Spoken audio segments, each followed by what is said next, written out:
શશી થરૂરે ફરી કોંગ્રેસને મૂંઝવણમાં મૂકી ભાજપમાં જોડાવાની અટકળો પર તોડ્યું મૌન.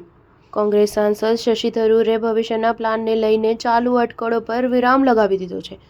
તેમણે સ્પષ્ટ કર્યું છે કે હું ભાજપમાં સામેલ થવા જઈ રહ્યો નથી. ખાસ વાત એ છે કે થરૂરે તાજેતરમાં જ કહી દીધું હતું કે જો કોંગ્રેસને મારી જરૂર નથી તો મારી પાસે ઘણા અન્ય વિકલ્પ છે.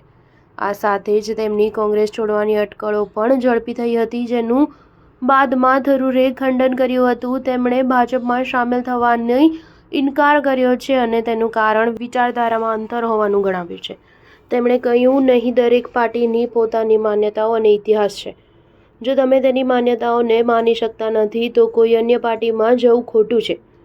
મને નથી લાગતું કે આ યોગ્ય છે, પરંતુ સ્વતંત્ર હોવાનો વિકલ્પ હંમેશા ખુલ્લો છે. પરંતુ આજના રાજકીય માહોલમાં મને લાગે છે કે તમામે પાર્ટીની એક સંગઠનની એક વાહનની જરૂર છે જે તેમના વિચારોને આગળ લઈ જાય. રાજકારણમાં એક પાર્ટી માટે જરૂરી છે કે તે અમુક વિચાર અને સિદ્ધાંત રાખે, નહીંતર વિચારધારા કે ચૂંટણી ઢંઢેરાનો કોઈ ફાયદો નથી. આ સાથે જ પાર્ટી એક વાહન હોય છે જેમાં સંગઠનાત્મક શક્તિ હોવી જરૂરી છે, જેથી મૂલ્યોને આગળ લઈ જઈ શકાય અને તે સિદ્ધાંતોની સાથે શક્તિ મેળવી શકાય.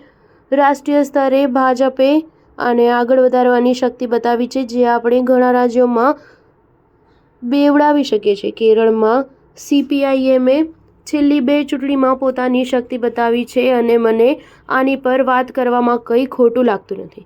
અમે દરેક બૂથ પર સંગઠનાત્મક અછત, કાર્યકર્તાઓની અછતનો સામનો કરી રહ્યા છીએ. અમે કેડર આધારિત પાર્ટી નથી. અમારી પાસે ઘણા નેતા છે, પરંતુ અમારી પાસે કાર્યકર્તાઓની અછત છે. લગ્નના સવાલ પર થરૂરે કહ્યું, બિલકુલ નહીં. મેં જીવનમાં ખૂબ અનુભવ કર્યા છે. છેલ્લા 10 વર્ષથી હું સિંગલ છું. મારી માતા અને લગ્ન માટે કહી રહ્યા છે, પરંતુ હું વર્તમાન સ્થિતિથી ખુશ છું.